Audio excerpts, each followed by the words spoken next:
Welcome to our long-term update on our Toyota Tundra project.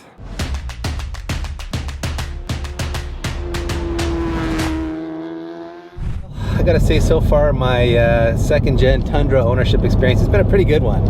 It's been an awfully reliable truck. It's done a ton of towing for us, a ton of hauling. Yeah. We're constantly picking up tires and engines and it's the definition of a work truck for us, right? It is. It's a shop truck. Yeah. It's a shop truck for sure. And it's also my daily driver and occasional family hauler. But more importantly, from our perspective as Speed Academy dudes, it just tows and never asks for anything more. Like, the one problem I've had was fixed on a recall, and that was the secondary air pumps. Yeah. They crapped out, and so the truck went into limp mode. Yeah. But free fix, and otherwise it's been faultless. It's just been so reliable, like long-term wise. We've probably put 100,000 kilometers or 60,000 miles on this truck. Yeah. And really, we've just maintained it, changed out wear items like brakes and rotors. Yeah. But otherwise, man, like, this truck has been phenomenal in that sense. It tows like a champ. Like, we don't tow with an enclosed trailer, so we kind of aren't at the limit of what this truck can tow. But with the open trailer in a car, it is fantastic. Yeah, you don't even know it's there. Yeah, and we've done really long tows with absolutely zero issues. We have burned through our tires though. These Toyo Open Country AT2s have been really good. I especially like them in the summer. They have really good dry grip, and they look good. They look good. They've got that really cool, rugged off-road look to them. We've never done any off-roading though, and when we first put them on the truck, I kind of had like overlanding fantasies, and we were going to go and play in the dirt a bit, but of course we've never done that, have we? Just been towing it and cruising down the highway in it. So I think for our next set of tires, in fact I know for our next set of tires, we're going to do something a little bit more oriented towards street use, a little bit better like winter performance. Yep.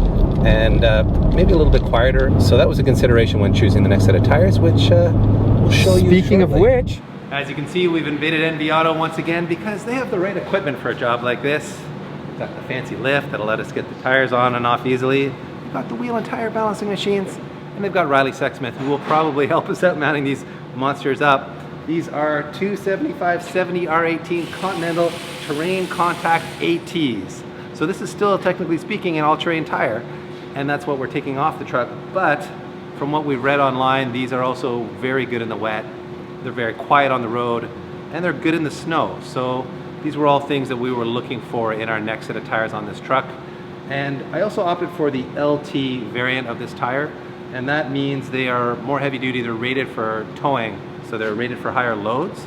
And since this truck does a lot of towing, we figured let's go LT on it. I've never run an LT tire before, so I'm not sure how much stiffer or like harsher it might be ride quality wise. So we're gonna find out by putting them on the truck and seeing how they perform. So excited to see what kind of gain and performance we get in the wet and the snow, which is really where the truck was suffering prior. So with all that said, I think it's time to take those sexy Volk TE37s. Who puts TE37s on a Tundra, Peter? We do. What kind of a mental person would do that? Right here. All right, let's unbolt these and get to mounting them up.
Just took her through the car wash real quick to make her look nice, and I must say, I do really like the look of these Continental tires.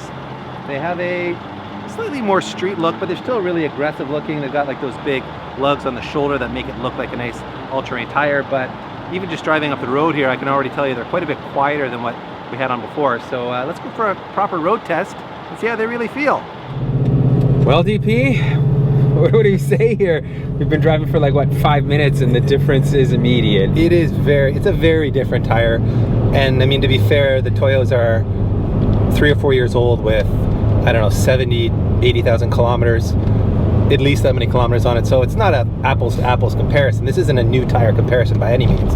This is just us changing to a new tire, and wow, it really does show what a difference a new set of tires can make on a vehicle, because A, they're much quieter, they're much smoother, and being a little bit narrower, we've gone back to the stock 275 width, where the Toyos were a 285 width. The steering, they were a healthy 285. They were a healthy 285, right? Like, yeah, they were wide. Yeah. Which was great in the summer in the corners, because the truck did have a lot of grip in the corners, but the steering feel is so much lighter. Like, it just, it's like driving a different truck. It's really kind of blowing my mind right now. So far, they seem like a real winner to me, but we'll report back, obviously, once we accumulate some more mileage on these. Another 50,000 kilometers. We'll do another long-term update on this truck. Yeah, exactly. Anyway, we do have a few more things to do on the Tundra before we call this episode a wrap, so let's head back to the shop and do something about those foggy headlights and maybe something about this iffy head unit too. Back at the shop, and it's time to do a couple of things about the headlights on our 08 Tundra. First of all, these LED bulbs that we swapped in. We showed you these in one of our tune-up episodes. Decided to give them a try and see if it helped with how much light we were putting out. And it turns out they helped a little bit too much, because as I'm going down the road with just like the low beams on, people are flashing at me a lot as if I have my high beams on. And they are a very intense bulb, and they're not really designed for this style of, or not a projector, but just a regular style headlight. So I think it's just blowing up too much light. They're very intense.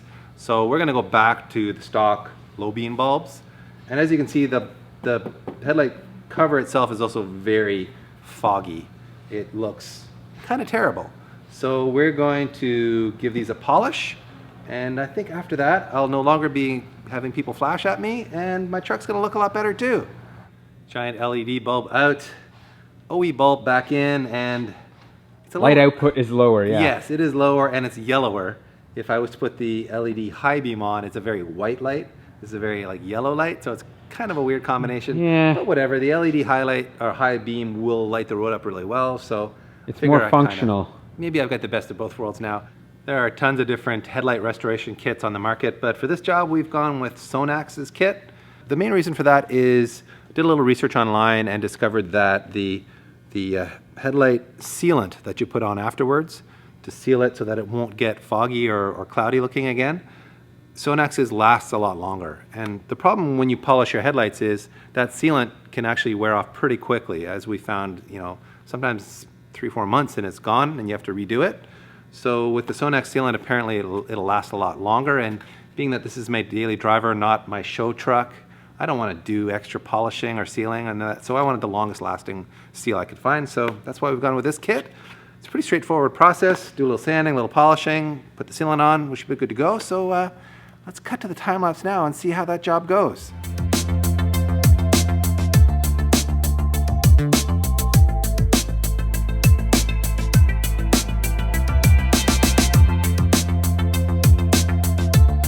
I just finished the last step of the headlight restoration, which is putting on the sealant. And it's interesting to note, most other kits that I've used have a paste or cream as the wax or sealant. And the Sonax one uses actually a damp cloth that is actually really wet. And what you do is you wipe it and then you leave it for half an hour and it cures and dries, which is probably why they last so much longer than the others.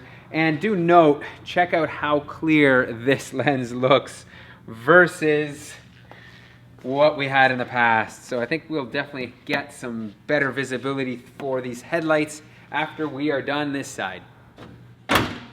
Man, look at how good those look. They are like DP. New headlights. I love it. What do you say I throw the lights on and we'll see how they flick look? them on. Let's see what they look like.